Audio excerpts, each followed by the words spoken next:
Okay, let's talk about the PARCC Geometry test. And if you're watching this video, I assume you're a high school student and one of about, I think it's about 15 states currently that are using the PARCC system.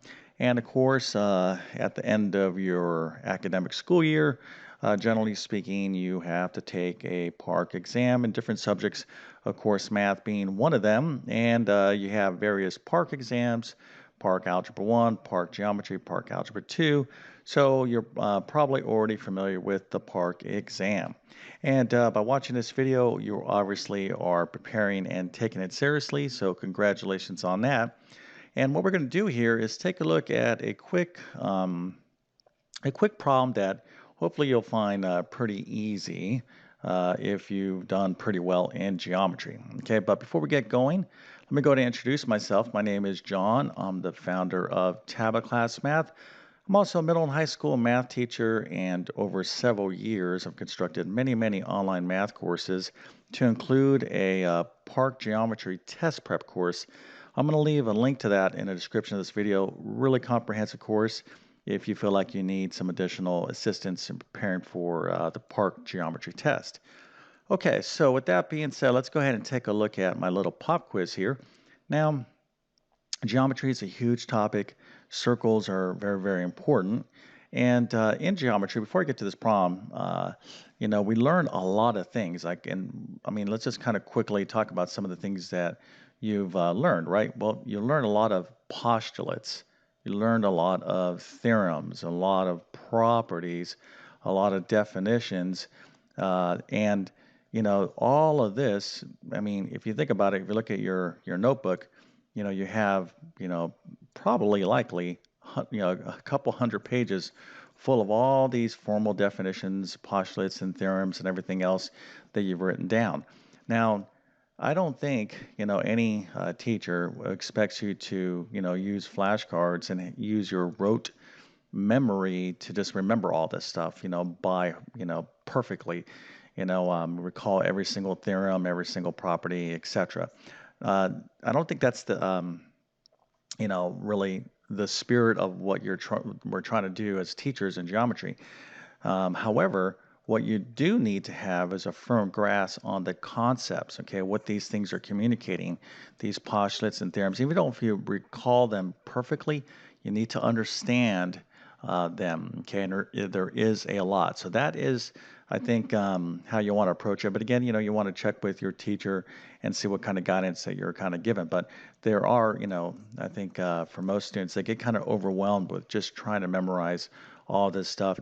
Don't worry about it. However, okay, when it comes to definitions, you do have to have a pretty good grasp on, terms, okay, when we're talking about various things. So again, you don't have to know them perfectly, but you do have to know what, we're talking about. So that leads me to my little pop quiz here. So we have a circle and I have some words, okay? So chord being one of them, tangent, okay, being another, arc, and sector, okay? So just want you to think about it real quick and see if you remember the definitions, okay? You certainly know the words when it applies to when it comes to a circle, but what are they? Okay, make sure you specifically know. And I wouldn't suggest, going and looking, in your notes or just, take a quick moment, pause the video, and think about, hey, do you know what a chord is, a tangent, an arc, a sector? Okay, there's other things I could throw in there, but let's just use these because these are generally kind of new definitions in high school geometry. Okay, so let's talk about a chord. Okay, so a chord is what? Well, it's just a line, okay, that goes from one end to the circle to another. All right, so I can have a chord like so, I can have another chord like this way, and then of course I can have a chord that goes through the center, and hopefully you'll say, oh yeah, by definition that is the diameter. Okay, so this is a chord. Now chords do not continue on like so. Okay, they do end from one side of the circle to the other. Okay, so that's the basic concept behind a chord.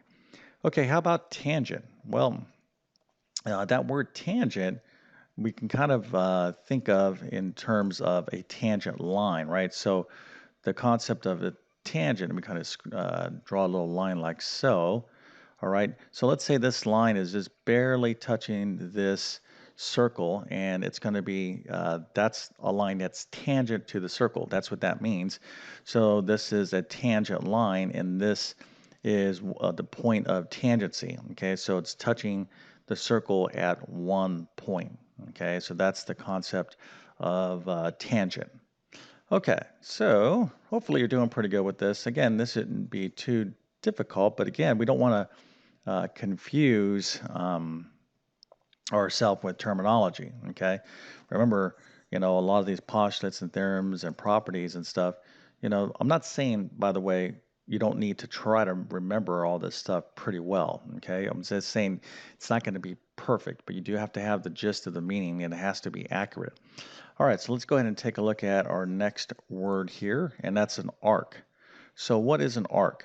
Well, an arc, okay, is a measurement that goes along some portion of the circle, okay, like so, okay, and we measure that in degrees. So this might be, for example, a 60-degree arc. Now, along with that, you're going to need to know the various notation that goes into that. All right, so we can kind of look at it like so.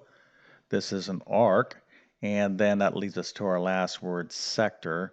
Okay, and hopefully you knew that, oh, this little pizza slice like this is a sector. Okay, this is a sector, okay, and this is an arc. You don't want to confuse those two. All right. Okay, so I think on a scale of, 1 being easy and 10 being hard, this is like maybe a level 3 problem. Okay, real basic foundational stuff. But, as teachers, I'm not surprised that a lot of students still struggle with the fundamentals. Okay, so again, if you're studying, there is time for you to, relearn this stuff. You don't want to go in and to this PARCC geometry exam, you know, and basically already knowing that you're struggling with concepts. Okay, if you have time to do something about it, study really hard, because all this stuff is important. Your whole high school education is critical. Okay, geometry is a very, very important topic. Okay, where does geometry going to come up in your future? Well, you're going to see these concepts play out, some of them in Algebra 2 and pre-calculus, but just as importantly, a lot of tests like SAT, ACT, entrance exams, CLEP exams, etc. So it's all important. Okay, so let's go and wrap up this video. So at the time I made this video, I've been on YouTube for a good 12 years, so I have hundreds of math videos. So if you like my teaching style, I already have a lot of stuff on my channel that can help you out, and I'm posting new stuff all the time, so hopefully you'll consider subscribing. If you enjoyed the video, definitely appreciate a thumbs up, and leave me some feedback. How do you like geometry? I tend to find students either like it or they don't like it. A lot of students like algebra, they don't like geometry, or they like algebra and geometry. But geometry is a different, subject altogether. One thing that makes geometry unique too, I think where a lot of students don't like geometry, is this idea of proof, right?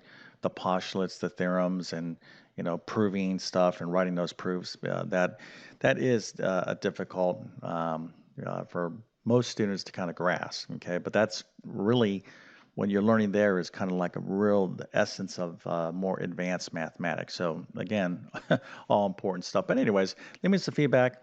Let me know how geometry went for you. And then as a reminder, I'm going to leave a link to my PARCC Geometry Test Prep course in the description of this video. It's super, super comprehensive. It's effectively a full-on geometry course. And will definitely help you out on the PARCC. But always like to leave students with this. Always listen to your teacher first. Take advantage of everything that the school and your teacher is giving you with respect to the PARCC test prep, preparations. Okay, but if you feel like you need something above and beyond that, then a course like mine could serve you well. Okay, so with that being said, thank you for your time and have a great day.